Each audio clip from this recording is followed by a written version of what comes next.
Hey guys, it's Jenny. Welcome back to the Crafting Bookworm. Today I have a book haul.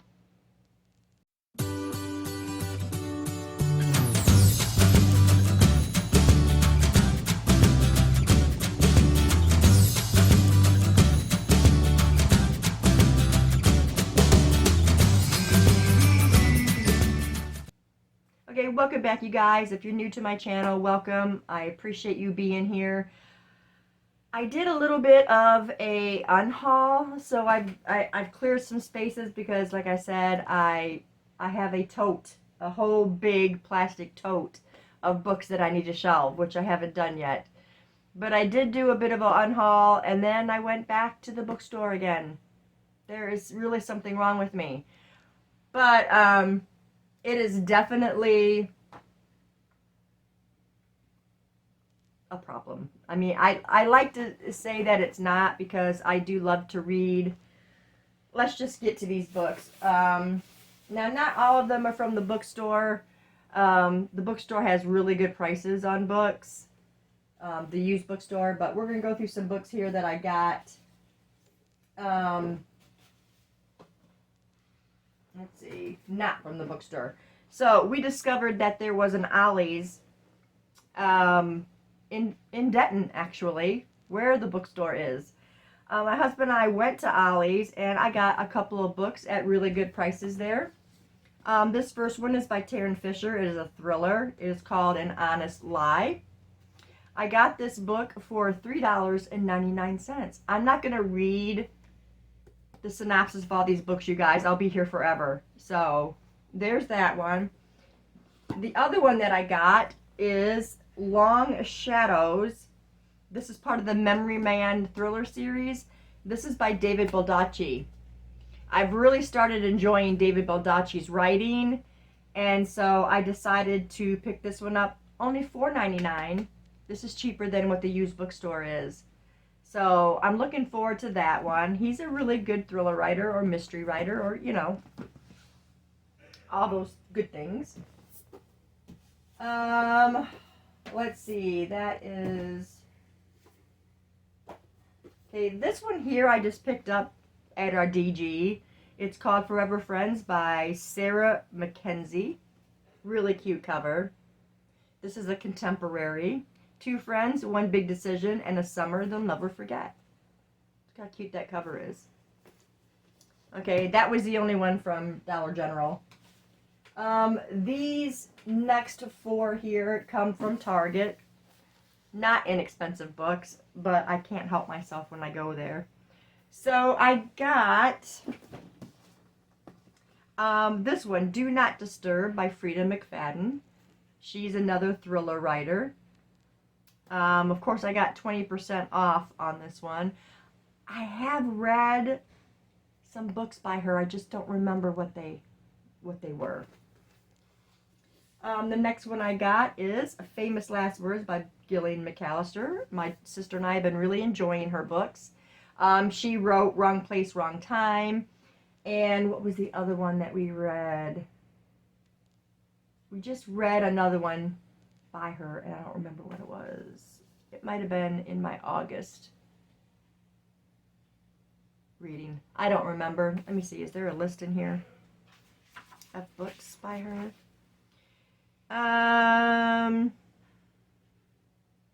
Just Another Missing Person was the other one. Now, I liked Wrong Place, Wrong Time better than Just Another Missing Person.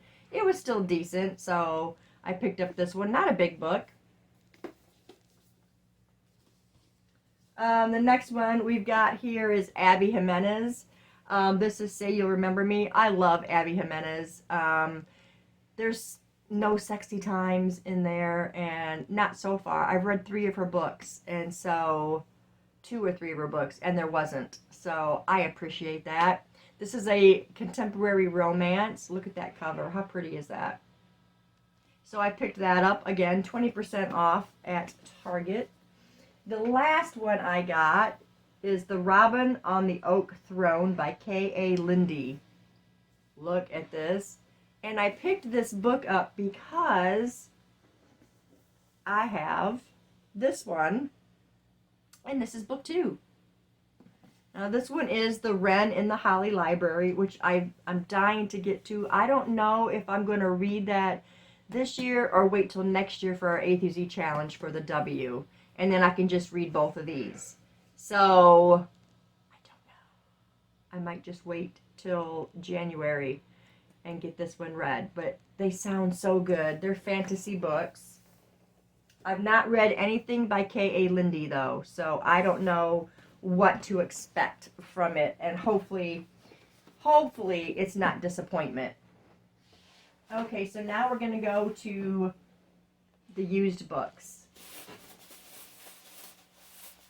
Okay, I found this one, been wanting to read it. It's by Ted Decker, who is a Christian fiction writer. This one is called Emmanuel's Veins.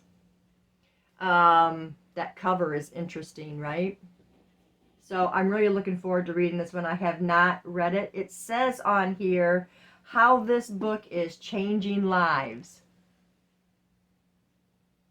Okay. I guess I will read it and I will let you know if it changes my life. Interesting, right? Okay, the next book we've got here is, do I have more than one? I love Harlan Coben. Harlan Coben is a mystery writer. I've never been disappointed by any of his books. He's such a good writer. This one's called No Second Chance, which I have read this book, but I had it in paperback. And I'm trying to get rid of my mass market paperbacks because they hurt my hands to hold them. So I picked this one up because they had this one. I don't remember if there was another Harlan Coben or not, but I'm really looking forward to putting this one on my shelves and taking out the mass market. Okay, the next ones we've got here are, hold on.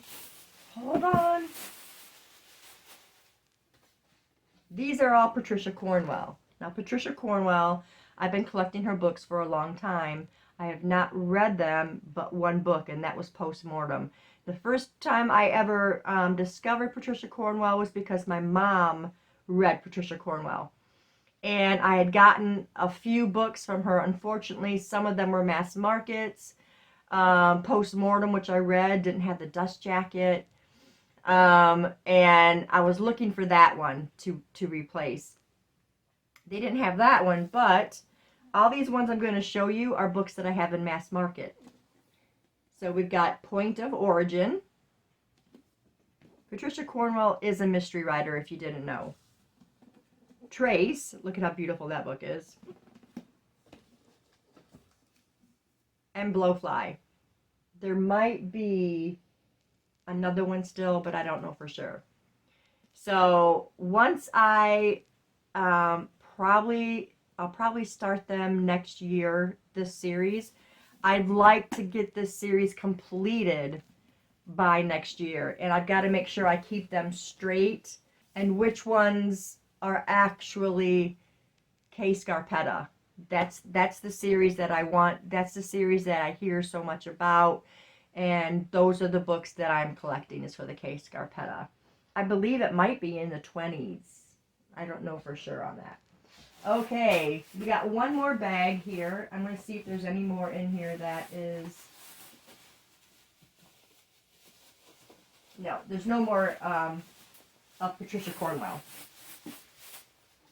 I got 3 more books here. These two here are young adult, and they are by Lisa Maxwell. We got The Last Magician and The Devil's Thief. I don't know anything about this writer. I just know it's YA and it's fantasy. That's all I know about these. So if you guys have read these or know anything about them, let me know in the comments. Okay, and then this last book that I got is by an author that I absolutely love, and that is Jodi Picoult. She writes contemporary, and this one is A Spark of Life. Look at how beautiful that is. I love the colors. She writes really good stories. She's one of my favorites. Okay, 2 more things to show you here. As I told you, they do have a great Christian fiction section, which is where I found Ted Decker's book. And I also found this. This is the 1-year Bible for women. Okay, this is just a paperback. But this is for those people, which I don't really need the help on picking up my Bible because I'm in my Bible every day. But this one it's automatically a reading plan, the way that it's set up. I wish I could show you this better, but I'm not going to move the camera and stuff around. So, for this Bible, you do start in Genesis, and you will finish Genesis. But what it does, if you can see right here, is a date. Okay, it says January 1st. And so you'll read some of Genesis, and then it takes you over, and you'll read something from the New Testament. So this one is Matthew, and then you also get a Psalms and a Proverbs on this side, and then down here you'll see January 2nd, where you would start the next day. I thought it's an interesting concept, and if my plate wasn't really full with the Bible studies that we're planning on, I would do this. But we've got our chronological Bible study coming up, and that is coming in January. I got the Women of the Bible study that I'm doing with my daughter, and then right now I'm deep diving into Isaiah. So to actually throw in another one. Oh, yes, and my daughter and I are going to be doing the Psalms and Proverbs Bible study. So, I don't think we'll be able to jump into this, but I thought it was interesting, and it's nice to have on hand, and maybe I can find somebody to give it to that doesn't have a Bible and would like to have one, and they could find this to be useful. The only thing I don't like about it is that everything is like the book of the Bible is small and the chapters are just tiny little number. So what I was doing right here, if you can see, I put 5 there for chapter 5 because it's just real little. So I was writing in there. So see, like right here on the side, you'll see a 2. That's for chapter 2. They don't have those in there like big, like normal. That's the only thing that really bothers me about it. But the concept of the 1-year Bible, I think, is amazing. I've seen a lot of people who are using the 1-year Bible. And some of them are chronological 1-year Bibles. This obviously isn't chronological because you got Genesis 1 through 3 and then you go into Matthew. So this one's not a chronological, but it's interesting. It's an interesting concept. And then the other one I found was this Amplified. I've heard a lot about the Amplified Bible, and what the Amplified does is gives you a couple extra words in parentheses to describe a word. Okay, look at this. This is really pretty. You could actually take your dust jacket off and just use this, because if you're a reader, you know dust jackets are a pain sometimes. They're just flapping around when you're trying to read and all that. Okay, let's get to the meaning of this translation. It reads pretty close to like an ESV. But what it does, like this one is, I need the glasses. This one has the word created. So in parentheses, it says prepared, formed, or fashioned. Like, I don't know if you guys will be able to see this, but right down here, you'll see those words in parentheses. And so that's just, I feel like it would be a stumbling block for me to read like this. I don't know why they would choose the word created as amplifying it, but I don't know. I was curious, so I picked it up. We'll see if it is useful. Again, if I find somebody who needs a Bible, this would be something helpful, I think, especially if they become a new Christian. So I do really love this this cover here.